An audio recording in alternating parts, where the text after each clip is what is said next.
We just got done visiting Benjamin, and I'm honestly sad because I can't even imagine like what he's feeling or how he's coping with being there.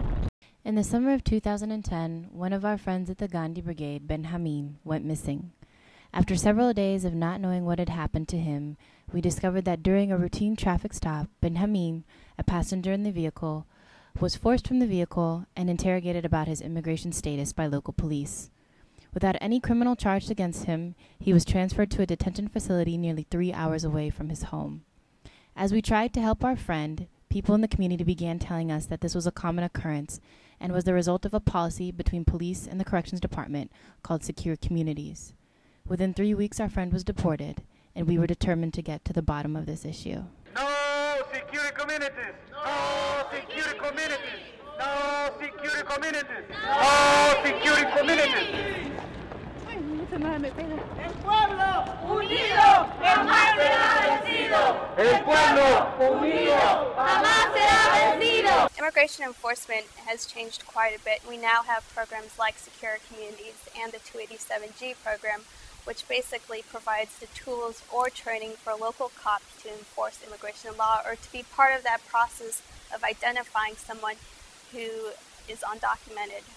The fact that they call it secure communities, I find that ironic because they're saying they're trying to secure your community by taking these people out. But at the same time, most of these people are not criminals, they're just average people. What happens in secure communities is that a person is arrested.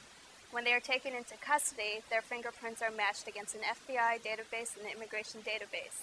Now, ICE will put a detainer on a person if there's a match, and they will have up to 48 hours to pick up that person from the local jurisdiction that they are arrested from.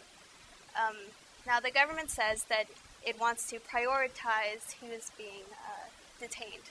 They say they want level 1 offenders, but more so, according to the data that they have released, more of those individuals are level 3 offenders or individuals who are not criminals. Maria Bolaños, she was put into deportation proceedings after calling police for help in Prince George's County. Maria? My name is Maria Bolaños, and I am here because the local police turned me into immigration. I have a deportation order against me, and I also have a daughter who is 21 months old, and I don't want to be separated from her. I am not a criminal, and I am asking immigration to cease my deportation proceedings. Por eso le pido a inmigración que no me deporte. Quería que si piensan en un momento llamar a la policía. And you know, I would tell people, if you're seeking help from the police, think twice. If I had known that when I made that call to the police for help, that in place of helping me, they would try to incriminate me, I would have never called. Nunca lo hubiera hecho. No estuviera hoy en día en este problema. In fact, I would tell others, don't call the police. A lot of immigrants' rights organizations were making against secure communities, that it's a program that is going to create more problems in reporting crime, that it's going to further isolate and victimize vulnerable people in the community, being women, children, youth. The police are now looking after those people versus trying to take care of the entire community. No podemos cerrarnos los ojos. As the police, we can't close our eyes. In the moment that we need to enforce the law, it doesn't matter if one person is selling drugs, another is selling beer from their home, or a woman is selling food from her home. You can't say, well, you sell drugs, but you only sell phone cards. As soon as you do something illegal, we have to enforce the law, and we have to do it in a generalized way. You guys need to be clear. We're here to enforce laws, so that's what we do.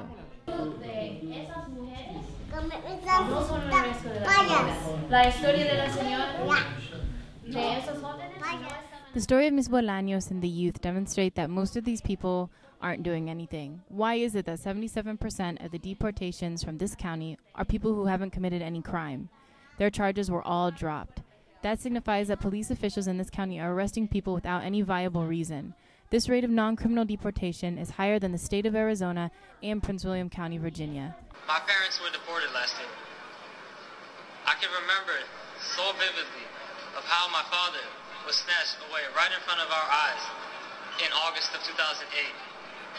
That was the last time I saw him. I remembered so vividly how my brother and I were forced to say goodbye to my mother at JFK Airport in July of 2009, and how that was also the last time I saw her. I came to this country when I was 1.5 years old with my mom and dad from India, and I basically lived in the United States all my life.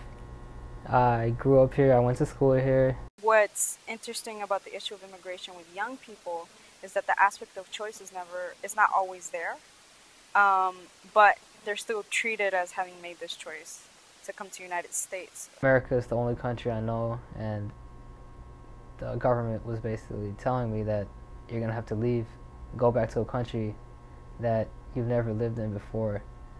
I was supposed to leave the country on August 13th, but then, like, with the help of my lawyer, my family, and my friends, like, they just got so much support from me, and the media. Like, they were able to put my story out there, and I was able to stay in the country with a deferral of removal.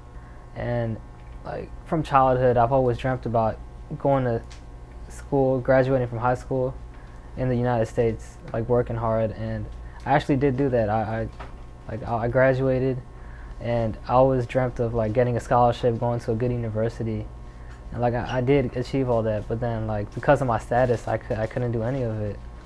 I didn't know whether I should keep working hard or not. Like, it's like, why work hard when you're not going to get anything out of it?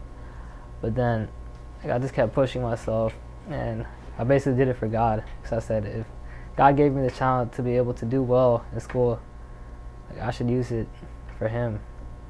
Almost 80% of the individuals that have matched through secure communities are those without any crimes other than being here and undocumented. In law enforcement, sometimes someone is stopped.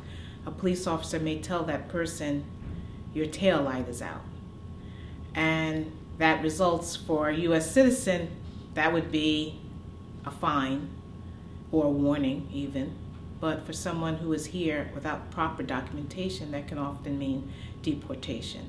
Well, if this program is supposed to be nationwide, you know, what are the oversight and what's the transparency?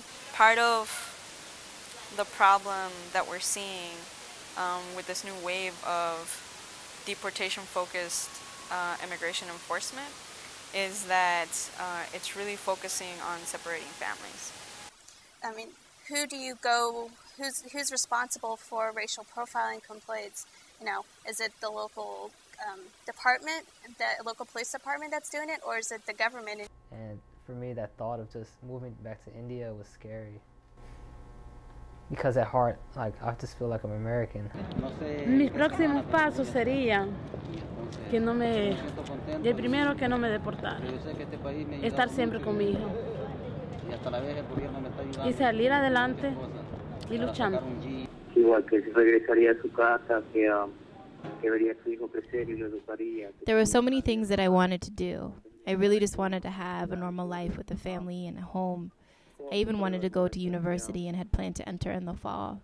But the craziest part of all of this is just, in one moment you're free, and the next minute you lose everything.